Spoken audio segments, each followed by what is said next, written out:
Well, just a few minutes ago, we were in Brussels. We're just going to return there, in fact, because the US President, I think, has just started speaking.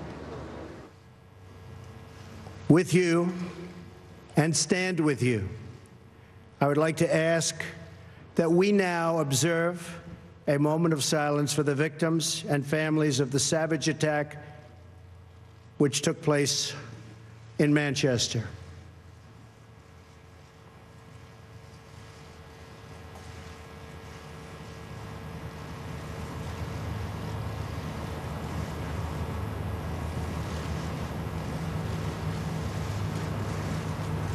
Thank you. Terrible thing. This ceremony is a day for both remembrance and resolve.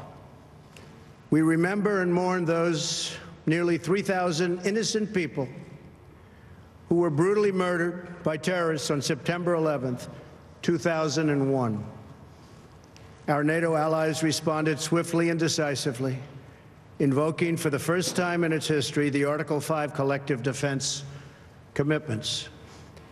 The recent attack on Manchester in the United Kingdom demonstrates the depths of the evil we face with terrorism. Innocent little girls and so many others were horribly murdered and badly injured while attending a concert, beautiful lives with so much great potential, torn from their families forever and ever. It was a barbaric and vicious attack upon our civilization. All people who cherish life must unite in finding, exposing, and removing these killers and extremists. And yes, losers. They are losers. Wherever they exist in our societies, we must drive them out and never, ever let them back in. This call for driving out terrorism is a message I took to a historic gathering of Arab and Muslim leaders across the region, hosted by Saudi Arabia. There I spent much time with King Solomon, a wise man who wants to see things get much better rapidly. The leaders of the Middle East have agreed at this unprecedented meeting to stop funding the radical ideology that leads to this horrible terrorism all over the globe. My travels and meetings have given me renewed hope that nations of many faiths can unite to defeat terrorism, a common threat to all of humanity. Terrorism must be stopped in its tracks, or the horror you saw in Manchester and so many other places will continue forever. You have thousands and thousands of people pouring into our various countries and spreading throughout. And in many cases, we have no idea who they are. We must be tough, we must be strong, and we must be vigilant. The NATO of the future must include a great focus on terrorism and immigration, as well as threats from Russia and on NATO's eastern and southern borders. These grave security concerns are the same reason that I have been very, very direct with Secretary Stoltenberg and members of the alliance in saying that NATO members must finally contribute their fair share and meet their financial obligations. But 23 of the 28 member nations are still not paying what they should be paying and what they are supposed to be paying for their defense. This is not fair to the people and taxpayers of the United States. And many of these nations owe massive amounts of money from past years and not paying in those past years. Over the last 8 years, the United States spent more on defense than all other NATO countries combined.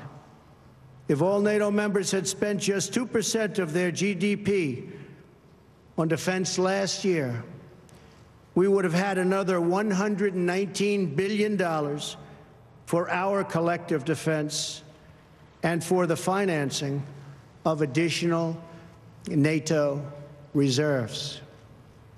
We should recognize that with these chronic underpayments and growing threats, even 2% of GDP is insufficient to close the gaps in modernizing, readiness, and the size of forces.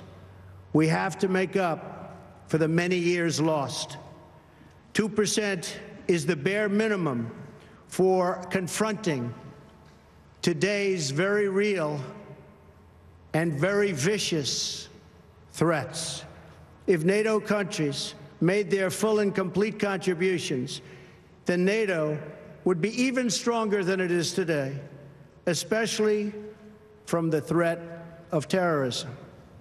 I want to extend my appreciation to the 9/11 Memorial and Museum in New York for contributing this remnant of the North Tower, as well as to Chancellor Merkel and the German people for donating this portion of the Berlin Wall.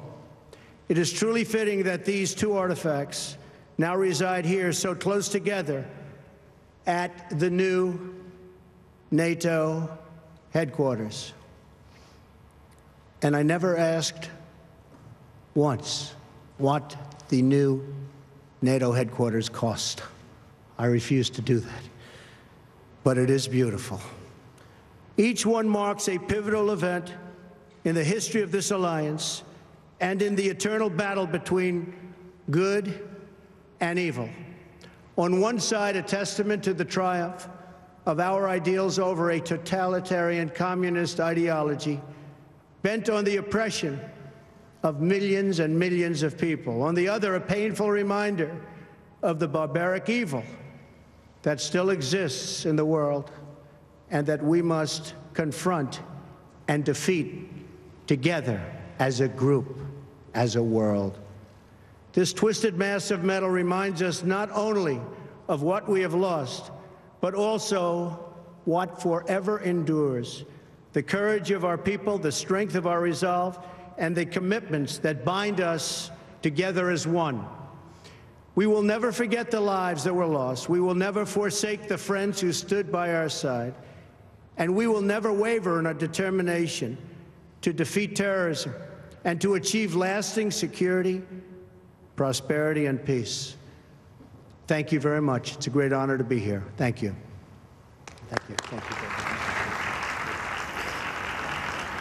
You were hearing there from President Donald Trump there at the NATO headquarters in Brussels. He first of all asked for a moment of silence, drawing on that attack in Manchester. He described it as a barbaric attack on our civilization. He said all people who cherish life must expose and remove these killers. He described them as, again, as losers and said we must drive them out. He then spoke to the NATO members and said that they must meet their financial obligations, that many of these nations owe a lot of money to NATO, and that really was a key theme there in his speech. Let's just discuss Donald Trump's speech there at the NATO headquarters further with John Hemmings, a senior researcher at the Henry Jackson Society. John, quite a direct speech there from Donald Trump to the other NATO leaders. Absolutely. I think we knew that the burden-sharing part of it was going to be an element of it. I thought there would be some balance between fighting ISIS, fighting terrorism, particularly given the dreadful events in Manchester. But really, as the speech went on, you began to feel that this was his primary message was about the burden-sharing and, of course, this 2%. And the other NATO leader standing there looked quite uncomfortable, especially when he talked about the new NATO headquarters being a very beautiful but expensive building. Absolutely. I think there was a sense of, there was a danger that you have an American president lecturing at 28 other leaders, or 27. I think Montenegro may not have been there. the question is, how can we depoliticize this really central issue? Really, the issue is about NATO. It's about the O in NATO, the organization. How can they become fit for purpose and maybe dampen this kind of sensitive way of dealing with it, or maybe not insensitive, but certainly not useful. But the question, of course, will be the big countries like Germany, Italy, and Spain, and how they reacted to that speech. Well, in the past, he's described NATO as obsolete. He's you know, sort of gone back on that, and it does seem like the United States under President Trump is in for the long haul now in terms of the NATO alliance. Yes, he's rolled back through Rex Tillerson, the Secretary of State, and of course Mattis, the Secretary of Defense, have both come out and reiterated their support. And they've also rolled back on this kind of transactional idea that countries that didn't pay 2%, the Article 5 may not apply to them. All of that was deeply distressing. On the other hand, there are figures that are floating around now in our community, security community, that total defense spending within the NATO alliance, I think 73% of it is by the United States. So he does have a point. He does. I mean, he's not the first person to have said it, not the first president even to have said it. President Obama. Why does it make it so uncomfortable? I suppose it's the way he says it to them. I wonder if Hillary Clinton would have been here giving the same speech if she'd won the election. To be honest, I think this speech, as with the North Korean issue, I think those issues were bottled up under Obama, and they were going to come out at one point or another.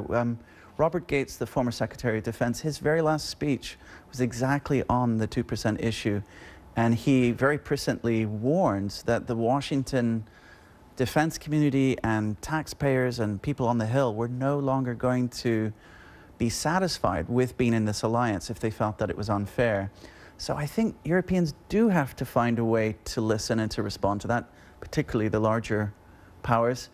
And we are going that way. I mean, there were serious commitments after Wales summit.